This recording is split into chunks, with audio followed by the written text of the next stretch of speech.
Good morning. My name is Jordan Stone. I'm a four-year senior. It seems like yesterday I was just sitting in the back of the balcony listening to the seniors give their speeches. Now it's my turn to give you my speech. In the past, I heard Kate Monroe and Mike Monroe give a speech on their roommates, and I thought they were fantastic speeches, so I wanted to give my own. For people who have singles, you live the independent life, and you know there's nothing wrong with that. But for people with roommates, your roommate is a big part of your TAF experience, whether you like it or not. I was fortunate to have 5 that I have had great experiences with, and has really helped me shape my TAF experience for the best. With my roommates, there always was a moment where we became very close and ultimately led to friendship or a stronger friendship. Cuejo.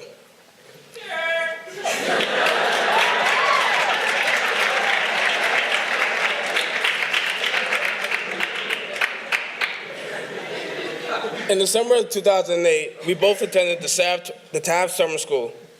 I arrived on HCT 3 with my parents, saw my name on the door and another very mysteriously long name. Very difficult to pronounce. I sat there struggling for 5 minutes. Kwaduo Asamoah Dudu. Close enough. When I found out the name, I was so excited I took a pic with my phone and sent it to my friends with the caption, "Uh-oh."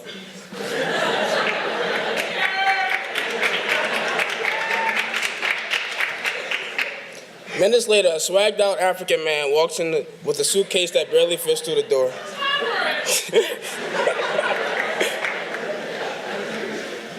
After we shook hands, I finally learned how to pronounce his name correctly, and we embarked on a journey together that resulted with us becoming the best of friends. Our moment started in the shower.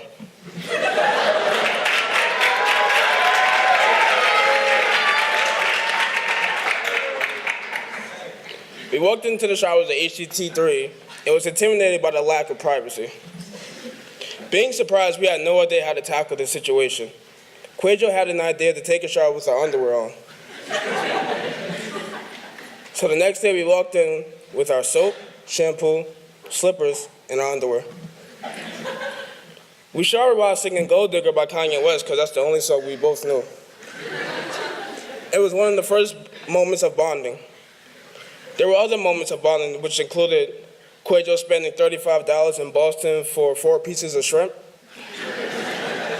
sprinting to signing after hanging out on the bricks, talking about girl problems. Nowadays, saucy. Nowadays, if you need to hear a nice sermon or see someone do a nice dance for you, Cuejo is the man. He's a great friend to talk to, and I'm glad that I got to experience having him as my roommate. Charlie Ruckin. Charlie was my roommate freshman year, and we lived on HCT 3. It was different because he was from Andorra, a country I never heard of, and we were different, very different. We had different tastes in music, activities, and we had different groups of friends. Yet we made it work by helping each other survive through study hall. It wasn't always good times. Charlie had a stomach virus that resulted in him puking in my room.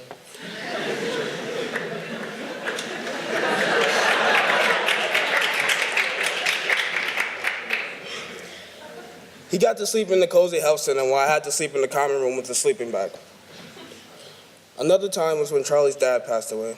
It was a tough time because he had to fly back home to Andorra. The dorm got together and gave him a class of 2012 banner which had everybody's signatures on it. Charlie really appreciated it, and in that moment our friendship grew as roommates. After that we became really close. We did many things together, including having a garbage worth with the students whose rooms surrounded the platform outside of HCT2 common room. I don't recommend doing that at all.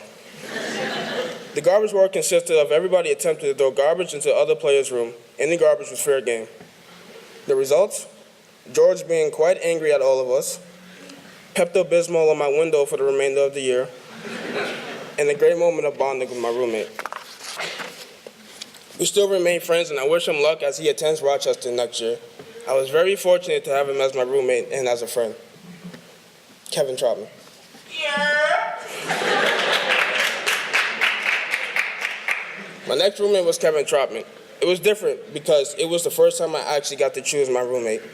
One of the best friends, he was one of my best friends at Taft already, so we passed that stage of bonding. Our room was an HCT3 paradise, and where the only person who really got homework done from 8 to 10 was probably Blake Turner. We had to go through a lot of pungent smells because our room was across the hall from the bathroom. As roommates, we thought we were going to be the next big-time rappers with our freestyle sessions that occurred from 10:30 to 11. Not to mention the countless times of being called out of our room during study hall. My moment with Kevin actually came junior year during basketball season. It was my first time on varsity, and I was really excited about it, and so was he. In the beginning, I really didn't feel as if I belonged on the team, though. I received a lot of criticism from my play from some of the seniors, and I often thought about quitting the team. During the Christmas tournament at Tabor, it was when I scored my first 2 varsity points against Andover. No one was more excited than Kevin Troutman, who was screaming as loud as he could and waving his arms around as if I hit a buzzer beater. Not only I could hear him screaming, but I also hear his parents clapping and yelling my name, as if I was their child. It was an awesome moment, and one that I will remember for the rest of my time at Taft. From then on, our already strong friendship grew stronger. I wish the best of luck to him at Brandeis, where I will be following him, and I was very fortunate to have the opportunity to have him as a roommate. Matt Padilla. He was my roommate my junior year in HT2. We were monitors. It struggled because we had way more freedom than we were used to. We had the tour room, which had no posters. It annoyed Ms. Borkin to the point she gave us money to buy some. Matt kept a tidy room, and he was a neat freak too, to the point of after cleaning his side of the room, he would clean my side. But I never complained though. Matt always had his, I quote, wrestling matches with AJ Fields and Mark Hawkins, often at 11, which resulted in someone screaming, which always resulted in us getting in trouble. Not to mention the interesting conversation Matt always had with Mark, which always started with, "Do that?" After Mark would say that, Matt would then pounce, and it would result in Mark screaming for our neighbors Will McElroy and Thomas Perfenius to help him. It never worked, though. After his long nights of wrestling, Matt could never wake up. It was a rare occasion that he would be on time to the first block and usually sleep through the first block twice a week. My moment with Matt, though, was when his brother's girlfriend passed away. He was very broken up about it and very emotional. It was sad to see such a good kid have to go through an experience in such an ordeal. Ms. Lynch then bought him a card, which we all signed expressing our condolences. He came in to thank us all with such sincerity, with hugs and high fives. He really appreciated us signing that card for him. Matt was very strong throughout the whole situation. His strength was what I took from that. Now I know he may not look strong physically, but mentally he's one of the strongest.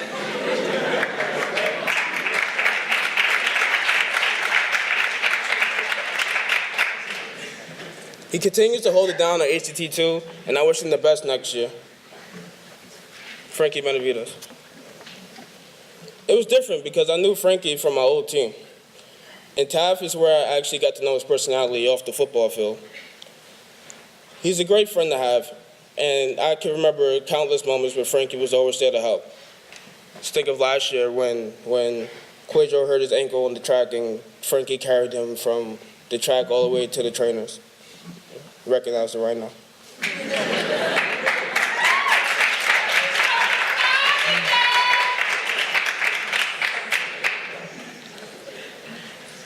At the start of preseason this year, I walked into the room to see that the 2 beds were right next to each other, so it looked like a queen-size bed. I pushed the bed so it made a right angle. I walked back to the room to see that the beds were pushed back together.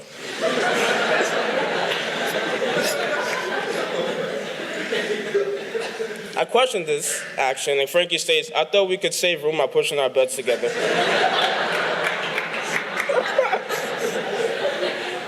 No, Frankie, no. We had great conversations with him where he tries to add a pun into every other sentence, which always ends with him saying, "Think about it." Our moment came on the football field. Frankie wasn't the biggest on the field, but he was the hardest working. He's a great captain for our team who led by example. He made me want to be a better captain and work harder just so I could be on this level. What I remember most about Frankie is before we fall asleep every night, Frankie says, "I love your ass."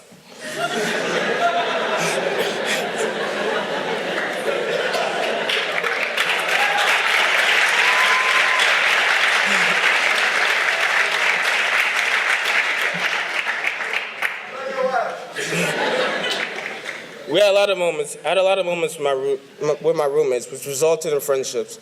Underclassmen, there's nothing wrong with living alone or with the same person. I highly recommend to try and have a different roommate to experience different people each year. Seniors, we have 19 days before graduation. It's not too late. It's not too late to experience that moment with someone in the class whom you never had an encounter with. It could spark an everlasting friendship. Quick shout outs to my brolies at the top.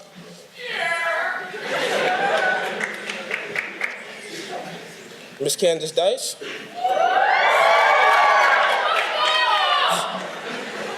Shout out to my former advisee, Mr. Hayward, who's at Governor of Academy, and my current advisee, Ms. Archin. To the Schmaga Sweethearts, they know who they are. To the football coaching staff of this year, and to the team that I played on this year, we made history, and good luck next year. To Mr. Vulgaris, who's been helping me with my recruiting and football in general for 4 years. And to the faculty and staff who played a big role in my Taft life. Thank you.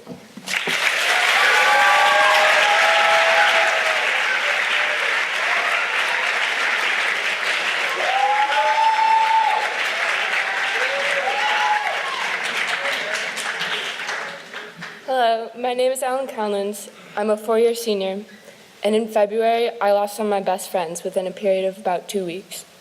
I'm not telling you this to invoke your sympathy or pity. I'm merely trying to get my point across. I mean to tell you what I've learned at Taft. I've learned that at times, change can be very difficult and painful to endure, but we must accept it, grow with it, and get past it.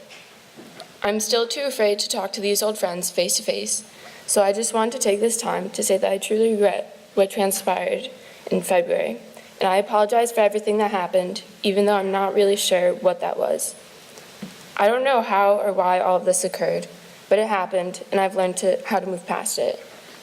I wish I could have prevented this from happening, but it's too late now, and I can only hope that we can be friends once again. However, out of all these negative changes, some positive ones followed. Due to the situation, I've discovered more about myself during my senior year than I have in the past 4 years at Taft. I've learned many lessons along the way. So what are these lessons? First, accept the changes around you. Even if they are difficult to look past, chances are that something positive will come out of them. When things in my life seem to be falling apart, I always like to think of the saying, good things must fall apart so better things can come together. Because it gives me hope for what lies ahead of me in the future. Something good can come from unfortunate situations. For instance, I now have made stronger connections with many new and interesting people, as well as with those who are always there supporting me from the beginning. The second lesson goes hand in hand with idea support. Second, we all need constants in our lives so that the ever-changing world does not make us fall into a never-ending pit of chaos. I consider the Taft community to be a major constant in my life. The support at Taft is incredible, and each and every one of us should be involved in it some way or another. Many people greatly underestimate the power of a kind gesture, but a simple smile and wave can brighten someone's already miserable day. I have been able to find other constants such as my family, my house, my advisor, and so on. And I suggest that you all find at least one constant in your life that will offer you support and comfort whenever you are faced with any type of challenging situation. Third, open up and let those around you know who you really are, and get to know those around you as well. I believe that this is the most important lesson I've learned, because over the years, I've struggled with allowing people to understand me, and this is why I believe some of my friendships have come to an end.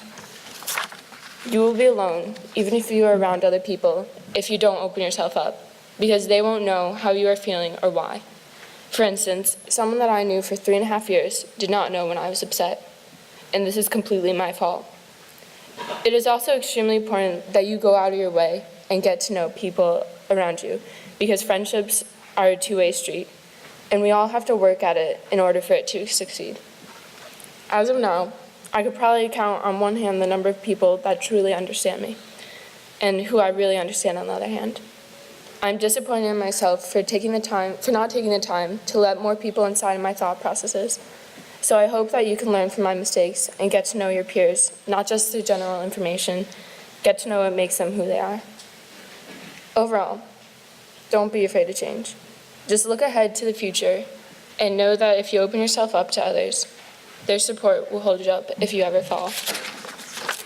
I was short, but thank you to my family for always being constant. Thank you to Mr. Campbell for always dealing with my problems.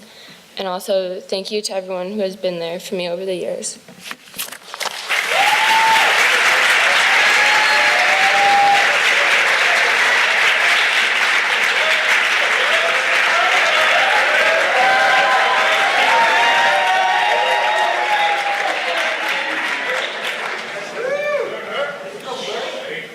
Good morning. Hi. For those of you that don't know me, my name is Blake Turner, and I am a cool, well-informed senior.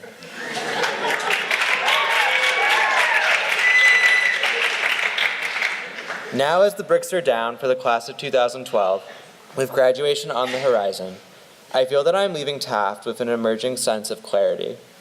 But believe me, it was not always like this.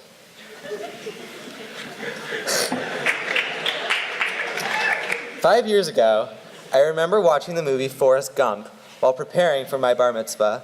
For those of you that don't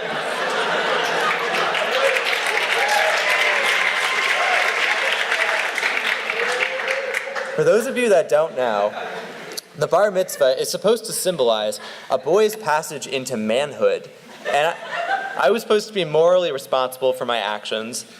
During the service, one week later after I had watched the movie, my mind took me to a poignant scene. At his mother's deathbed, Forrest asked, please excuse my Forrest Gump impersonation, "Mama, what's my destiny?"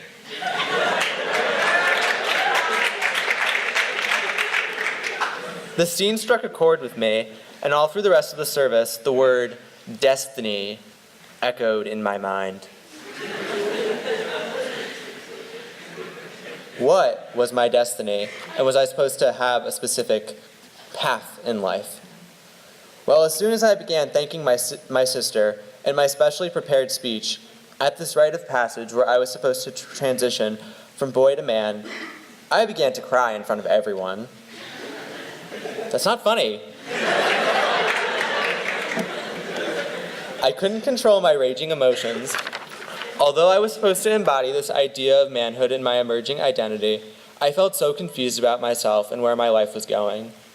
6 months later, you can imagine how surprised my parents were when an admissions package from Taft came in the mail. As I looked outside my bedroom window to the waves that cling to the Gulf of Mexico, the idea of boarding school seemed far away on the pages of a novel I read growing up. Letting my fingers drag across the glossy pages of every pamphlet, paper, and picture, I got caught up in a world foreign to my own.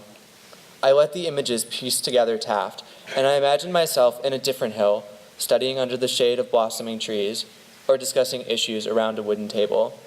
Taft, a world that seemed so different from my own perplexing world, and where I could perhaps figure out my own destiny. The mere existence of places such as Taft gave people like me something to ooh and ah about, like the vicarious hopes that Playboy gives to adolescent males.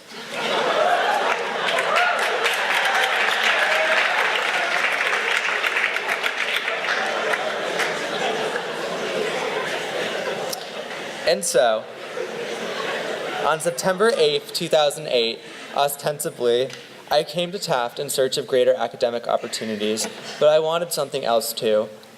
Folks at home thought I was nuts who had never known anything about prep schools. Taft is about the furthest one can get from Naples. It's everything I grew up seeing in movies like Dead Man's Poets Society and A Separate Peace. Tall collegiate Gothic buildings rising like monsters from the midst of green fields. In room 307 in HGT, I met my roommate Fletcher. When I first created my Facebook, my profile picture was me standing next to a really short girl, but Fletcher expected me to be this really big, buffy guy who played hockey or basketball. Shout out to Brett Curran and Jake Donnelly and Matt Daly.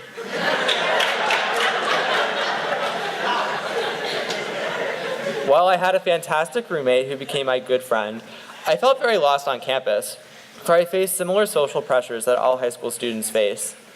When walking up to the Lady Ivy Kwong Woo building and looking at the bricks of all those students who had walked before these hallowed halls, The idea of being at the school was daunting, and I thought after the first week that I would never make it through. I felt lost and uncomfortable. I struggled in my classes, especially geometry, and was afraid to go to scene. During sit-down, I tried making conversation until one person told me that everything I say has no relevance to a conversation. In my orchestra class, my teacher, Mr. Thompson, handed out Symphony No. 1 in C major, Allegro con brio. I loathed the piece due to the intense fast rhythm, the triple stops, and the second position notes. In fact, I detested it so much that I didn't show up to the concert. Well, I did, but 3 minutes into the performance, when I walked into the middle of it and started playing as soon as I reached my seat. Some of the parents, and even Mr. Thompson, thought it was somewhat amusing, but Mr. Mack did not. Sometimes I thought I was in a mold that trapped me. I saw what music people liked, clothing people wore, and never stood up for myself when I should have. There were times when I went to bed at night or watched scene from the HCT staircase that faced the pond, where I asked myself whether going to Taft was a mistake, and I felt that I just didn't belong here. Although I escaped freshman physics with Mr. Cron pretty unscathed and showed up to my final chamber concert, I left Taft more unsure of my own internal progress. Although slightly resistant to take a risk after a rejection letter from monitorship, I did take a job at a summer camp for 7 weeks. I learned to work with younger campers and was forced to work to my fullest potential. I was given responsibilities. I made new friendships, got involved with fun activities, was given opportunities for personal growth and development, and I also learned to respect myself a little bit more. Sometimes when we leave this campus, we gain better perspective of ourselves, and we don't compare ourselves to other people. And I came back to Taft wanting to take risks, make good for the community, and be happy for who I was, and not be angry about who I wasn't. My overall experience at Taft then began to make a serious impression on me. Even though I detested physics, I realized I liked chemistry and biology a lot. My writing became more descriptive and sound. I learned how to show, not tell in an essay. I read with the purpose of getting something from a story, not just to finish it. I can apply the concepts of theories formed in the past to contemporary situations. I have a better understanding of how the world works. I figured out by this point that even though I'm not an athlete, there is a place for me on an athletic team. I've spent countless hours in the library and have laughed and chayed on the jig patio. And I can dance too. Junior spring evoked the smell of wet pavement and grass and lilacs after a misty spring rain, the smell of romance and laughter. It was here when I met the Jenny of my life, or so I thought, who taught me more than I could ever imagine. Have I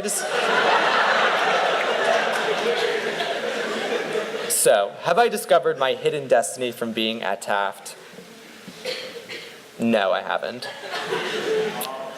But that's okay. Now looking back, I think it was naive to believe that I could figure out such an abstract concept just by going to another school. The idea of destiny may have brought me to Taft, but I leave with the belief that we all have control over our destiny and can make the best of difficult situations. Destiny doesn't have to be something we find, but it can be what we live in our everyday lives. I would like to thank the entire faculty who have guided me through this transformative experience, who have taught me the values of integrity and scholarship. My advisor, Ms. Lenz Guidati, shout out to the Lens Advisory. My deans for the past 4 years, Mr. Campbell, Mrs. Hinman, Mr. Trena, and Mr. Kennerson. Mr. Ganung for always supporting JSO in my spiritual endeavors.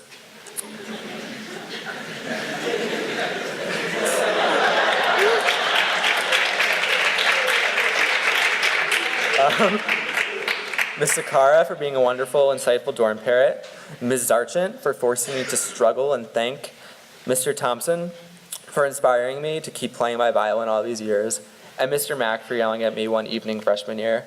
I never arrived late to a concert after that incident. In terms of the student body, there are so many people here who have impacted my experience, and I could go on for hours. If I don't thank you now, I will before graduation. I thank my roommate from freshman and junior year, Fletcher Lako, who helped me from going crazy from the anxiety of junior year. Walter, sophomore year, was an absolute blast. Go Paradise. And of course, we can't forget Turkey, my roommate from Saudi Arabia, who has taught us all to embrace all forms of diversity and be aware that friendships can transcend beyond religious, cultural, and ethnic differences.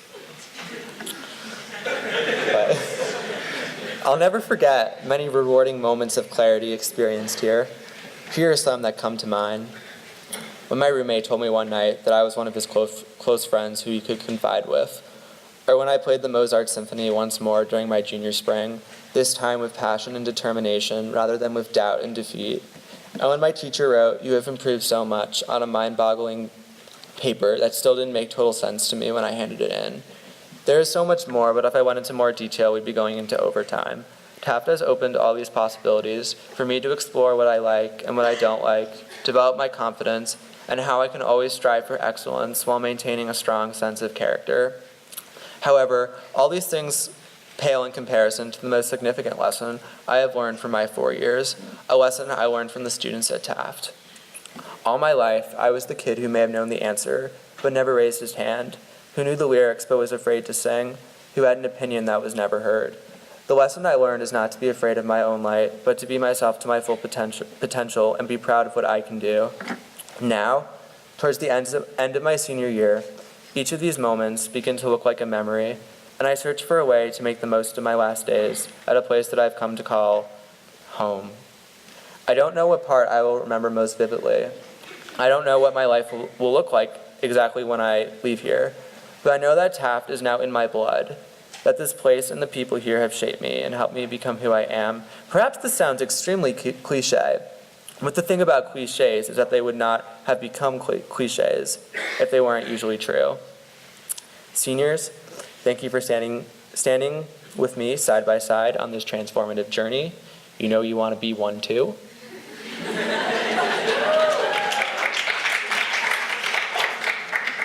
To the juniors, sophomores, and freshmen, as you begin to further explore your identity, here's some advice that I leave to you before graduation. Remember that your experience at Taft is only what you make of it. Take my word for it, your time here will pass quickly. Remember to follow your passions and forge your own path. Seek guidance from the wonderful faculty, and obtain as much as you can through this education. Don't be afraid to be different and stand out from your peers. Set your standards high. Make things happen, and above all, believe in yourself. And so, on September 8th, 2008, I came to Taft in search of greater academic opportunities, but I wanted something else too. I believe I found both, and for this, I thank you all. Have a good day.